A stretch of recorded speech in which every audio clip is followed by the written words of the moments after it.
Hello everyone, my name's Laeticia Sevin and welcome to the International Opportunities Podcast. This series will give you an insight into our students' first-hand experiences abroad, whether that be a study exchange or work placement. From Fiji to Canada, our students have done amazing things abroad and we want to showcase that to all of you. If you're thinking about going abroad for your studies or for work, then this series will hopefully give you some inspiration, tips and advice. Today we have Dan Todd in the studio. If you'd like to introduce yourself for us. Hi, I'm Dan. I've just graduated from the film production course here at Salford, and in Seoul, South Korea at Sogang University, I did the media and entertainment course for a term, for 4 months. Brill. Firstly, can you tell us a little bit about the study exchange programme and how you found out about it?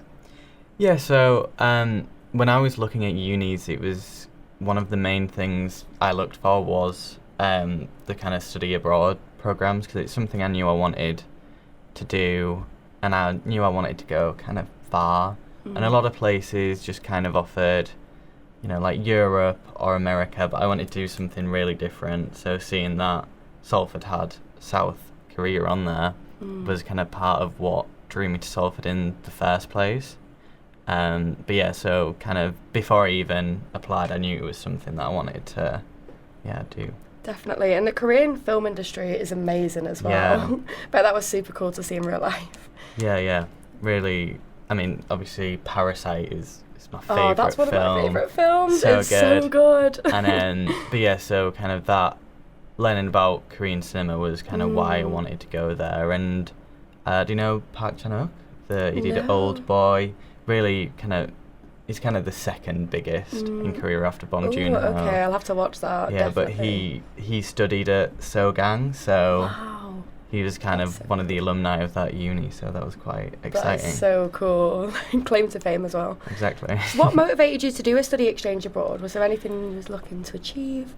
Yeah, part of it was I just kind of wanted to get away for a bit and, do something that I'd never done before, really take myself out of my comfort zone.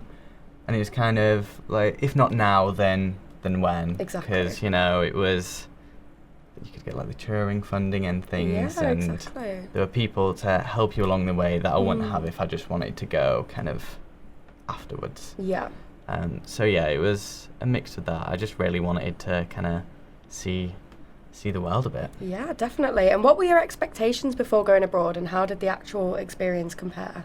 Going in as an international student, I kind of was expecting that, I'd feel like a bit of an outsider, and, I kind of thought that my friends would just be the other international students, and that the kind of Korean students might just stick to themselves, but that just didn't end up being the case. Like, obviously, I did make friends with a lot of the international students, but the Korean people I met were lovely, and they were so welcoming, and, I didn't feel like a native, obviously, but I didn't feel like an outsider or that, I never felt unwelcome. It was just such a nice environment, and people were very welcoming and understanding of, like, there's things I'm not going to understand straight away, and there's differences, but people always kind of took the time to explain things, translate menus if there was something I didn't understand. But yeah, so I think that was really nice. It was a bit unexpected for them to be so welcoming, and yeah, they just were. Oh, that's really good. Did you learn any Korean? I did, yeah. So I did an evening language program whilst I was there at the university, so yeah, I learned kind of the basics, foundational stuff, and then obviously from my friends I learned, some of the swear words. What's your favourite word? Not a swear word, but what's your favourite word that you learn? Ooh, favourite word that's not a swear word. My favourite Korean word is denkang, which is, it's like onomatopoeia, so it's a sound that swords make. And the reason I like it is because for my final project, my assignment, so obviously I'm down, and then the two Korean guys I was with, one of them was Kang Jong-mo, the other was Kang Ji-hyun, so both surname Kang. So our group name was Dinkhang Dinkhang, so it was kind of like a pun. Oh, that's so and cool. they came up with it. They were like, it's really funny, everyone's gonna love it. I was like, okay, whatever you say. And when we said it, everyone all the Koreans in the room laughed, so Loved it. yeah, it must have been funny. But yeah, so it's kind of, it was our group name, and and also it's got a little double meaning as well. Yeah, I love a bit of onomatopoeia. Yeah, it's fun, isn't it? It's got a ring to it. So yeah, Dinkhang Dinkhang, that's my favourite Korean word. What would you say was like the biggest culture shock for you when you got to Korea?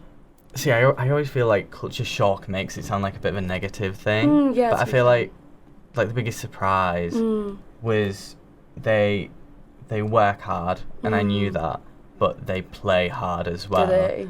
And like the kind of 24-hour culture there is just insane. Like all the kind of convenience stores, the karaoke booths. Oh, that sounds so fun. The like photo booths, they were all 24 hours. And then like clothes shops would be open till like 1 a.m. Really? Cafes would be open till like midnight. Oh, that sounds like a dream. Yeah. Cafes are never open late enough. Really late. Bars and restaurants, like you could get sit-down meals until like 3 a.m. Really? And then the clubs, at least 6 a.m. Some that I knew about were up until like 11 a.m. like the morning. And I think the latest I ever got back was 8:30 in the morning. That's which, decent time, you know, yeah. Decent time. And I could have stayed longer is the crazy thing. But yeah, so that kind of really surprised me because they never slept. And, you know, at the same time, whilst you do these long nights at the clubs, I also, like one night stayed at uni working until 5:30. And I knew, and yeah, they don't seem to sleep much because my friends would always either be at the club until the early hours of the morning or at uni until the early hours of the morning. But yeah, so they make the most out of the time. Yeah. I'd say, yeah.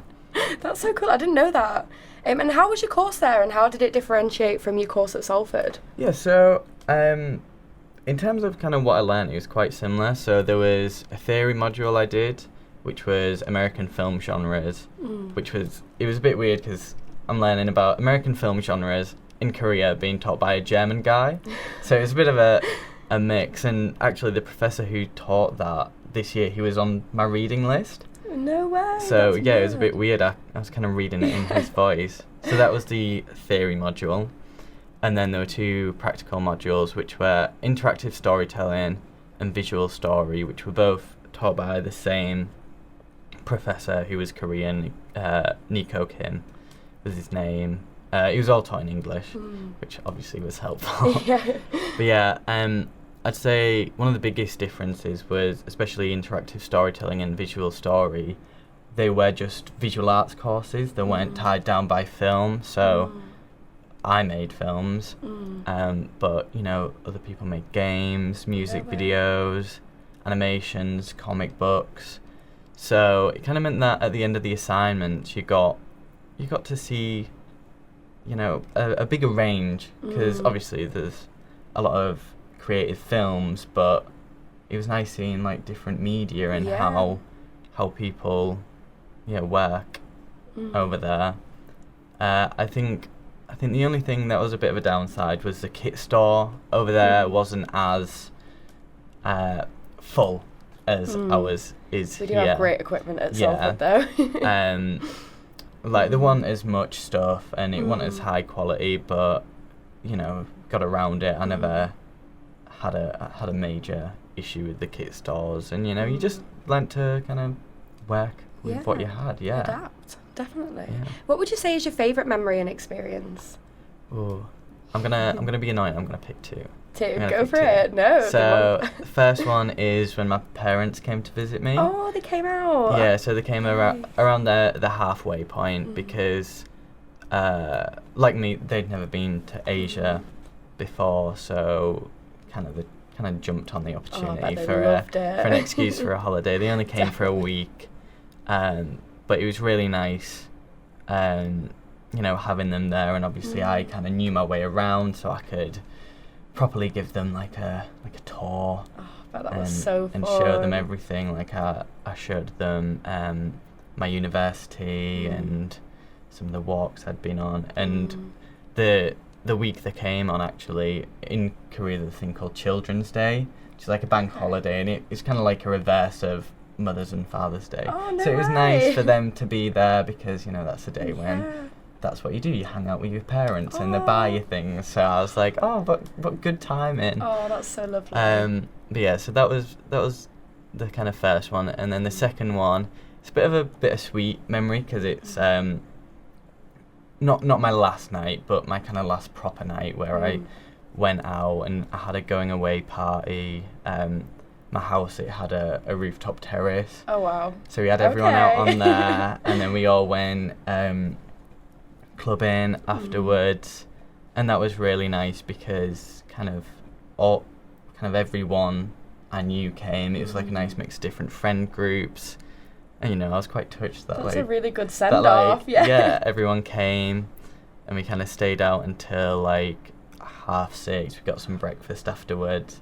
Then I said goodbye to everyone, went and got on the night bus. I shed a little tear, but yeah, it's emotional leaving. Yeah, so it was bittersweet because obviously it was the last time, but it was a great night, and I really enjoyed it. That sounds so sweet. Yeah, it sounds lovely. like you made amazing friends over there as well. I did, yeah. Are you still in touch with everybody? Yeah, I am actually. Yeah, so I kind of still talk to them all on Instagram, and some of them I've seen since. So yeah. That's so nice. Now, can you tell us an interesting fact about the culture in South Korea? You told us about them being hard workers, but do you have any other interesting facts? Yeah, so kind of a lot of kind of societies there is very age-based. Okay. So there's a lot about kind of respecting your elders and things. Like there were seats on the tubes and things specifically for elderly people, but it kind of works down to even if someone is a year older than you, you still have to treat them with respect. And when you speak in Korean, there's like honorifics, you call them, which basically mean like older brother or older sister. And that's kind of the role that like young people give them respect, and in return they're kind of meant to be like older brother sister figures, which means that they pay for things for you. Oh wow! And I was one of the youngest in most of my friend groups, so I got a lot of things paid for me because that's just kind of what. I didn't know that. That's like kind of the societal expectation, and you know, don't take it for granted because they don't have to, because you know it's Korean culture, and obviously I'm not fully part of it, but you know they still treat me nicely, so I have some meals paid for and drinks, and that was lovely. So you know, go to Korea. The younger you are, the better. The more that don't go when you're old because you'll be broke. Yeah, you'll be paying for everything for everyone. Yeah, so that was nice, and you know, it kind of I felt very cared for. Yeah, that's really interesting. What were some of the challenges that you faced during your time there, and how did you overcome them? Challenges. So I think when I first got there, and before I knew some Korean, but not much. So that was kind of one of the challenges. I remember the first time I went to the shop, I'd just got there about an hour before, and obviously I needed some things. And I didn't realise that they wouldn't just assume I needed a bag and give me one. And I didn't know how to ask for a bag in Korean, and I didn't want to immediately kind of give up and ask for one in English. So I just kind of took all these things in my arms, and I was like trying to juggle them as I walked back, and so that was a bit of a struggle, and it gets to the point where, you know, if you don't know it in the language, you can just speak English. They'll work it out. Obviously, try learn it, and by the end, I could ask for a bag in Korean. But yeah, at first I didn't, and I think another challenge was, you know, it's a new city, it's a big city. I got lost. Not so much during the day, but I was within walking distance from the clubs and things, my house. So sometimes on the way back, when I wasn't at my full capability, maybe I got lost a few times. Ended up taking the scenic route accidentally. It's a very hilly place. Is it? Oh. One time it was 6 a.m. I ended up having to drunkly walk over this massive hill, and you know, walking past all the old people on the morning runs. You'll have hench carps now then. It is really hilly, and there's lots of nice hiking routes, which stunning. some I did knowing there were hiking routes, and some I thought, that sounds like a nice walk, and I'd get halfway around and realise that I've accidentally climbed a mountain. It is meant to be quite complicated to get around South Korea though, isn't it, with the public transport? Yeah, well actually, so if you use Apple Maps, Google Maps, it is, because they have their own called Nava or Kakao Maps. Okay. If you use those, it's easy. Right, okay. The public transport, I mean, culture shock, things were on time. Really? You know, No, if a bus said it was coming in 5 minutes, it was coming in 5 minutes. Way. Oh, England could never. Yeah, so that's something I really miss, is the public transport. It was never difficult to get anywhere, really. That's so good. Perfect. Now, how did you meet people, and did you face any difficulties finding friends or fitting in? Yeah, so I didn't really struggle.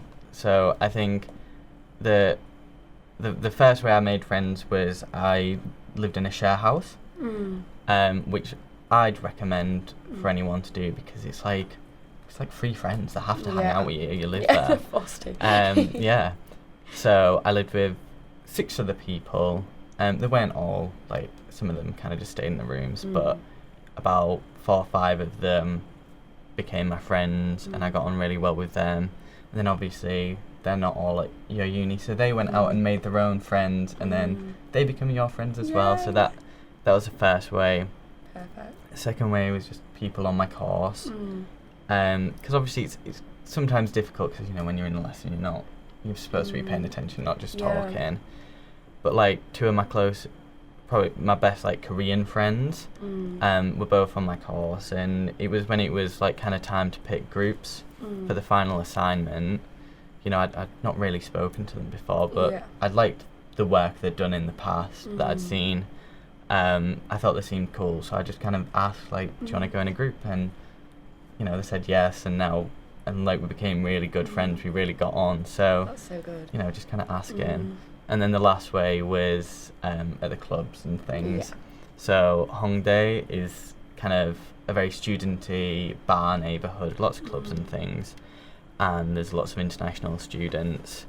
And the bar, I became a regular at a bar. Did you? Called Sugar Ray. You're a regular. Yeah, which on evenings they do like an international exchange thing, which I actually never went to. But then when it turned into a club, that would be the after party. So everyone would still be there, and more people would show up, and kind of everyone that was in that area was there because they knew it was full of international people, and there were either other international students looking for friends, or Korean people looking to make international friends. So it was really easy to make friends with people there, and I did make a lot of friends there, which is partially why it became my regular, because I kind of knew there'd always be a friendly face. Exactly. What key skills and life lessons do you think you've taken away from it? So I think one of the main things was like just confidence, and like being confident in a new place, because I feel like kind of before going, I was one of those people where, you know, when I was comfortable in a situation, then I was kind of very extroverted and confident, but the second I was in somewhere new, with new people, and I kind of didn't feel like I belonged, then I'd really go into my shell. Whereas here, you know, everyone was new, everywhere was new, so I just couldn't do that. So it did help me become more confident in situations where I wasn't completely comfortable, and I think that's kind of stayed with me since. And then also just confidence in travelling, because obviously once you've travelled like across the world on your own, kind of everything seems a lot easier. Like now I'm at the airport, I'm just kind of blasting through. Like a walk in the park. Exactly, just 2 hours to Spain. Yeah, fine. Yeah, exactly. So I think confidence was definitely the main thing, and then I think just kind of knowing people from across the world, like it kind of helps build you as a person, and you know, you have all these extra experiences that you know about and hear about. So I do think that helps as well. Yeah, definitely. And how do you think that this experience has contributed to your personal growth and development?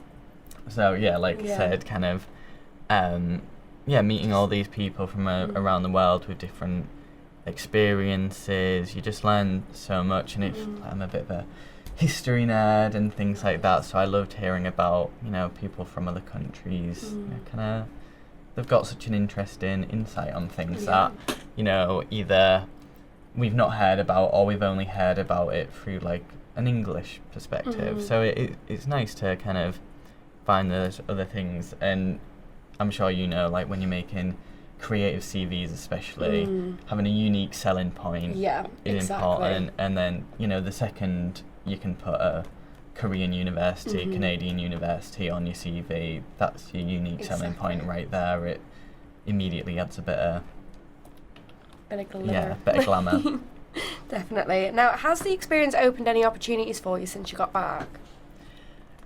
So obviously I made a lot of friends, so I've had the opportunity to kind of go visit them. So last October I travelled to Paris for one of my French friends' birthdays, and we all hung out there, and that was lovely. I'd never been to Paris before. Oh, I love Paris. So, you know, and I got kind of a guide from actual real Parisians who kind of knew the places off the beaten track.